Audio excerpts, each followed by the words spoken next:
నమస్తే సార్, నా పేరు దివ్యభారతి. నేను గ్రామ ward voluntary sir. Sir, voluntary పదవి నుంచి తొలగిపోయాను సార్. మీ హయాంలో మాకేమైనా ఉపాధి అవకాశాలు కల్పిస్తారని కోరుకుంటున్నాను సార్.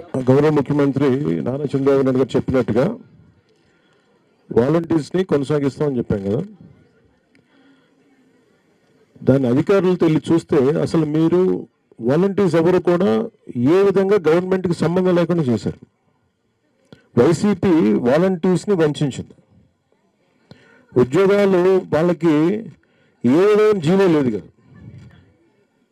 ఏ విధమైన జీవో ఇవ్వలేదు మీకు. తిరిగి ఇప్పుడు మనం ప్రభుత్వం మీకు ఒక పర్మిషన్ ఇచ్చి, గత ప్రభుత్వం ఇది అఫీషియల్గా ఇది ఇస్తే వాళ్ళు చాలా వంచనతో చేశారు.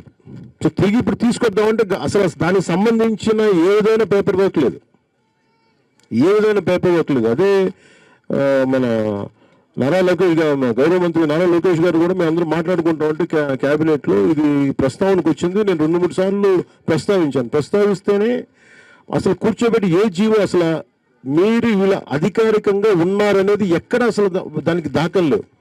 మీకు గవర్నమెంట్ నుంచి శాలరీస్ రాలా. వాలంటీర్స్ అందరికీ కూడా మీరు చూస్తే గవర్నమెంట్ నుంచి శాలరీస్ రాలా. ఇది గవర్నమెంట్ ఉద్యోగాలలాగా మీకు మిమ్మల్ని భ్రమింపజేసి గవర్నమెంట్ ఉద్యోగాలు లేదు. అది లోపలికి వచ్చాక మాకు అర్థమైంది అసలు గవర్నమెంట్ ఉద్యోగాలే కాదు ఇది. వాళ్ళు ఏం చెప్పారు, ప్రభుత్వ ఉద్యోగాలు కాదు అవి. సో అందుకని దానికి ఏం చేయాలి, ఎలా చేయాలి అనేది ఒకసారి మన అధికారులతో మాట్లాడుతా ఉన్నాం. అసలు గవర్నమెంట్ ఉద్యోగాలు కాని వాటికి ఎట్లా చేయాలి ఏంటి అనేది ఇది ఒకసారి గత ప్రభుత్వం చేసిన తప్పు. కానీ వీటన్నిటికీ మించి మీరు బీఈడీ చదివారా, మీరమ్మా డిగ్రీ చేశారా?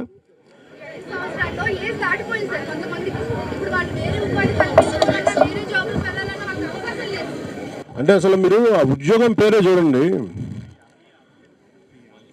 వాలంటీర్ అంటేనే ఇష్టంగా రావడం, అంతేగాని దాని వెనక మీరు అప్పుడు ప్రభుత్వం పెట్టినప్పుడు చాలా తెలివిగా పెట్టారు. రేపు పొద్దున మీరు గట్టిగా మాకు ఉద్యోగం అంటే ఉద్యోగం కాదు, మీరు వాలంటీర్ చేశారు, ఇష్టపూర్వకంగా వచ్చారు, మీరు సేవ చేస్తానని వచ్చారు తప్ప దానికి తగ్గట్టుగా అది జీతం అని పెట్టలేదు. దానికి ఏంటంటే ఆందోళనమో గ్రాట్యుటీ అని పెట్టారు. మోసం ఎలా చేస్తారంటే వాలంటీర్ అంటే ఇప్పుడు కలెక్టర్ గారు ఉన్నారు, ప్రిన్సిపల్ సెక్రటరీ, ఏమైనా ప్రాపర్ పేర్లు ఉంటాయి వీటికి. క్లాస్ 4 ఎంప్లాయ్, క్లాస్ 3 ఎంప్లాయ్, దీనికి ఏమీ లేదు. వాలంటీర్గా నేను ఇష్టపడి రెడ్ క్రాస్ వాలంటీర్స్ ఎలాగో విలేజ్ వాలంటీర్స్, విలేజ్ బాగు కోసం మేము వస్తాం, దానికి గౌరవార్థం మేము మీకు కొంత డబ్బిస్తాం. అది కూడా ఎలాగా వాళ్ళ ఇష్టానికి. అది కూడా ప్రభుత్వంలో ఫైనాన్స్ శాఖలో ఎక్కడా కూడా దీనికి ఒక హెడ్ ఉంటుంది, దానికి ఏం కేటాయించలేదు దానికి. సో చాలా తెలివిగా ఉద్యోగాలు ఇచ్చినట్టుగా ఇచ్చి ఒకలాగా మనకి చదువుకున్న యువతని వంచారు. సో ఇప్పుడు తిరిగి మొన్న క్యాబినెట్లో మాట్లాడుతూ ఉంటే ఏ విధంగా మన ప్రిన్సిపల్ సెక్రటరీ గారు చాలామంది ఆర్థిక శాఖ నుంచి అందరూ కూర్చున్నా కానీ ఎటు చూసినా అసలు కనిపించట్లేదు. అది ఏ హెడ్ కింద ఇచ్చారంటే ఎలా ఇచ్చారు ఎవరికి తెలియట్లా. అంటే 25,000 కోట్లు అడ్డగోలుగా ఎలాగ వాళ్ళు సారాద వ్యాపారం దోచేశారో, 1,00,000 కోట్ల పైన అంటున్నారు. బట్ యాజ్ ఆన్ ఇప్పుడు నాకు 2 నెలల క్రితం అనుకుంటే 25,000 అడ్డగోలుగా దోచేశారని, 25,000 కోట్లు మీరు ఊహించుకోండి. సో ఇట్లాంటివన్నీ మన